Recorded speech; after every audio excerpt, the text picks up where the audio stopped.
जोहार, मैं आनंद कुमार और आप देख रहे हैं जनमन की बात। भगवान भोलेनाथ यानी शिव शंकर औढ़रदानी हैं। सभी की सुनते हैं, तभी तो भस्मासुर को भी आशीर्वाद दे डालते हैं और रावण के साथ भी निकल पड़ते हैं लंका की तरफ। अगर देवताओं ने तब देखा न होता और गणेश जी को बोलकर चाल न चली होती, तो भगवान शिव आज लंका में कहीं विराज रहे होते। लेकिन गणेश जी की चतुराई थी कि रावण को शिवलिंग रूपी शंकर को देवघर में छोड़कर जाना पड़ा। वह देवघर आज झारखंड में है और शिवलिंग को बैद्यनाथ धाम या बाबा बैद्यनाथ के रूप में जाना जाता है, जहां देश विदेश से लाखों करोड़ों श्रद्धालु आते हैं दर्शन करने के लिए। सावन के महीने में जल चढ़ाने के लिए लाखों श्रद्धालु रोजाना कांवर लेकर आते हैं और न जाने कितने ही सालों से शिवरात्रि की रात को भगवान महादेव अपनी बारात लेकर निकलते हैं। लेकिन महादेव की बारात जब पर्वतराज के दरवाजे पर पहुंची थी, जब वे माता सीता से ब्याह करने गए थे, तब वह जितने विवादों में घिरी थी, उससे कम विवाद में आज नहीं है झारखंड में। अंतर बस इतना है कि तब शिव जी की बारात खुद शिव जी के रंग रूप और उनके वंश और उनके साथ बारात में आए उनके अजीब गजीब बारातियों और जीव जंतुओं के कारण चर्चा में थी, और आज सांप्रदायिक तत्वों की हरकतों, नेताओं और सरकारी अधिकारियों के कारण चर्चा में है। देवघर में शिव बारात का मुद्दा हाई कोर्ट पहुंच गया है। पलामू के पांकी में शिवरात्रि की सजावट को लेकर दो समुदाय भिड़ गए हैं और वहां तनाव की स्थिति है। और जमशेदपुर में शिवरात्रि के दिन नागा साधुओं के शाही स्नान और गंगा आरती की तर्ज पर स्वर्ण रेखा आरती कराने को लेकर कांग्रेस के विधायक और राज्य सरकार के स्वास्थ्य मंत्री बन्ना गुप्ता बीजेपी के निशाने पर है। करेंगे इन सब पर आज बात, लेकिन पहले चैनल को सब्सक्राइब कर लीजिए, वीडियोस को लाइक कीजिए, शेयर कीजिए और कमेंट करके बताइए कि वीडियोस पर आपकी प्रतिक्रिया क्या है। तो शुरू करते हैं आज के जनमन की बात। पहले बात पलामू की। पलामू प्रमंडल मुख्यालय मेदिनी नगर से करीब 45 किलोमीटर दूर पांकी में बुधवार यानी आज महाशिवरात्रि का तोरण द्वार लगाने के विवाद को लेकर दो पक्ष आपस में भिड़ गए। इस घटना में आधा दर्जन के करीब दुकानों को नुकसान पहुंचा है, जबकि दो घर जल गए हैं। इस घटना में लेस्लीगंज के एसडीपीओ आलोक कुमार टूटी समेत कई पुलिस वाले जख्मी हुए हैं। पुलिस ने कार्रवाई करते हुए एक दर्जन से ज्यादा उपद्रवियों को हिरासत में ले लिया है और उनसे पूछताछ की जा रही है। पलामू जोन के आईजी समेत पलामू के डीसी और एसपी मौके पर कैंप कर रहे हैं। पूरे इलाके में धारा 144 लगा दी गई है और अगले 24 घंटों के लिए उस इलाके में इंटरनेट सेवा बंद कर दी गई है, स्थगित कर दी गई है। तो ये थी पलामू की बात। अब चलते हैं देवघर। देवघर में महाशिवरात्रि पर शिव जी की बारात निकलनी है, लेकिन बारात आने के पहले मामला कोर्ट पहुंच गया है। कारण जिला प्रशासन की एक चिट्ठी है। चिट्ठी को चर्चा में लाने वाले हैं गोड्डा के सांसद डॉक्टर निशिकांत दुबे। देवघर उनके ही चुनाव क्षेत्र में पड़ता है। सांसद चिट्ठी को इस तरह प्रचारित कर रहे हैं जैसे प्रशासन की तरफ से महाशिवरात्रि की शिव बारात में बाधा डाली जा रही है और वह शिवरात्रि के मौके पर लगाई गई निषेधाज्ञा यानी धारा 144 को हटवाने के लिए हाई कोर्ट चले गए हैं। आपको बता दें कि प्रशासन ने जिस रूट पर यात्रा निकालने की या शिव बारात निकालने की अनुमति दी है, उस रूट पर 1994 से ही शिव बारात निकाली जा रही है। लेकिन इस बार प्रशासन ने हर चीज के लिए कुछ न कुछ कागजी अड़ंगा लगा दिया है। जैसे सबसे पहले शिव बारात के दिन पूरे देवघर अनुमंडल में धारा 144 लगा दी गई है। 144 यानी 5 से ज्यादा लोग एक साथ एक जगह जमा नहीं हो सकते। परंपरागत हथियार यानी लाठी डंडे तलवार भाला जैसी चीजों को अपने हाथ में नहीं रख सकते। अब यह शिव जी की बारात है और शिव की बारात है तो फिर उसी अंदाज में निकलेगी। भूत प्रेत राक्षस किन्नर गंधर्व, तो फिर ऐसी हालत में धारा 144 का उल्लंघन होगा और जो इसमें शामिल होगा उसमें से प्रशासन जिसको भी चाहेगा उस पर केस कर देगा। इसके अलावा झांकी की ऊंचाई मात्र 12 फुट तक सीमित कर दी गई है, जबकि तैयारी बड़ी झांकी निकालने की थी।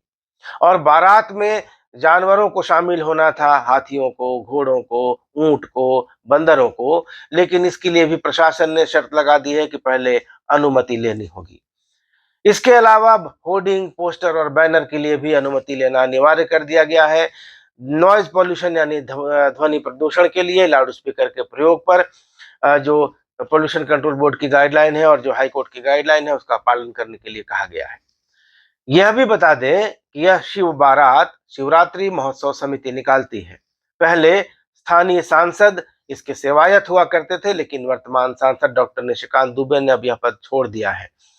जानकारी यह भी है कि महाशिवरात्रि महोत्सव समिति ने इस बार शिव बारात के लिए एक नया रूट तय किया था। जाहिर है इसके पीछे सांसद की प्रेरणा रही थी, उनकी ही देखरेख में ये सारा कुछ प्रोग्राम बन रहा था, क्योंकि 1994 से जो रूट चला आ रहा है वह संकरा है और 2 साल से चूंकि कोरोना के कारण कोई शिव बारात नहीं निकल रही थी, इसलिए उम्मीद है कि इस बार की शिव बारात में लाखों श्रद्धालु शामिल होंगे और इसलिए नया रूट तय किया गया था ताकि बारात निकालने में सुविधा हो। लेकिन प्रशासन ने समिति से बात किए बिना ही एक आदेश निकालकर यह साफ कर दिया कि पुराने रूट पर ही शिव बारात निकाली जाएगी।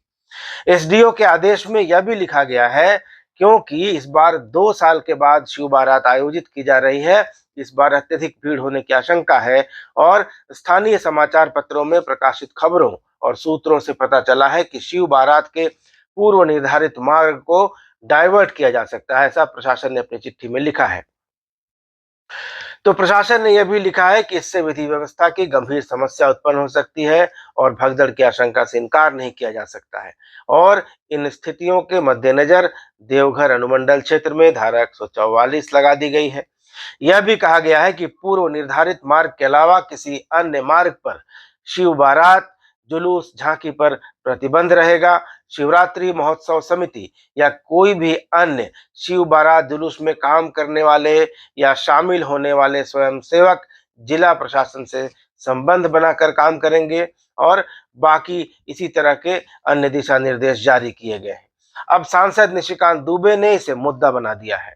वे कह रहे हैं कि झारखंड की सरकार देवघर डीसी के माध्यम से हजारों साल से चली आ रही देवघर की शिव बारात को रोकना चाहती है और इसके खिलाफ वह हाई कोर्ट चले गए हैं।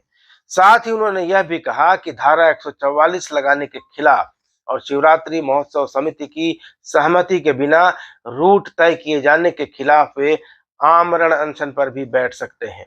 भाजपा विधायक दल के नेता बाबूलाल मरांडी, उन्होंने हेमंत सोरेन को एक ट्वीट किया है और कहा है कि आपका यह दुष्टतापूर्ण कदम न सिर्फ करोड़ों लोगों की आस्था से खिलवाड़ है, बल्कि देवघर के लाखों लोगों की रोजी रोटी से भी जुड़ा हुआ है। ये बाबूलाल मरांडी ने ट्वीट किया है मुख्यमंत्री को। आज निशिकांत दुबे ने अपनी गाड़ी से उस रूट का भ्रमण किया जो जिला प्रशासन ने जो रूट तय किया है, जो 1994 से बना हुआ है, और उन्होंने ट्विटर पर इसका एक वीडियो जारी किया और वीडियो जारी करते हुए उन्होंने लिखा कि यह देवघर जिला प्रशासन का बनाया शिव बारात का रास्ता है और आज मुझे खुद गाड़ी से निकलने में इस रास्ते से आधे घंटे लग गए।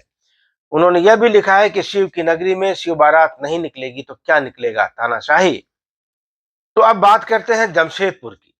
जमशेदपुर पश्चिम के कांग्रेस विधायक और राज्य सरकार के स्वास्थ्य एवं आपदा मंत्री बन्ना गुप्ता ने आज एक प्रेस कॉन्फ्रेंस की और कहा कि इस साल महाशिवरात्रि के अवसर पर 18 फरवरी को वे बनारस की गंगा आरती की तर्ज पर जमशेदपुर के स्वर्ण रेखा तट पर मां टूसू और स्वर्ण रेखा आरती का आयोजन करेंगे। साथ ही उन्होंने यह भी कहा कि गंगा आरती के लिए वाराणसी से 18 पुरोहितों को बुलाया जा रहा है। इस अवसर पर शिव जी का जलाभिषेक भी होगा और नागा साधु यहाँ शाही स्नान भी करेंगे। उसके बाद रात में प्रख्यात भोजपुरी गायक भरत शर्मा का भक्ति गीतों का कार्यक्रम होगा। उनके इस बयान ने भाजपा नेताओं को आहत कर दिया है। एक ओर जहां देवघर में भाजपा के सांसद अपने हिसाब से शिव बारात निकालने के लिए बेचैन हैं, बेताब हैं, वहीं एक कांग्रेसी मंत्री की तरफ से किए जा रहे शिवरात्रि के कार्यक्रम पर भाजपा आपत्ति जता रही है। भाजपा नेता अभय सिंह ने आज कहा कि एक और स्वास्थ्य मंत्री शिवरात्रि के दिन नागा साधुओं का शाही स्नान करा रहे हैं, भजन संध्या करा रहे हैं और आरती करा रहे हैं, और उसी दिन उसी महाशिवरात्रि को उनकी सरकार ने बैद्यनाथ धाम में जानबूझकर धारा 144 लगाई है। इसका सीधा अर्थ है कि सरकार नहीं चाहती कि उस दिन शिवरात्रि के दिन किसी प्रकार की शोभा यात्रा निकले। उन्होंने कहा कि मंत्री बन्ना गुप्ता को स्पष्ट करना चाहिए कि उनके मुंह में देवघर मामले पर ताला क्यों लगा हुआ है। बन्ना गुप्ता पर तरह तरह के आरोप लगाते हुए अभय सिंह ने कहा कि बन्ना गुप्ता की गंगा आरती और शाही स्नान का कार्यक्रम सिर्फ ढकोसला है और कुछ नहीं।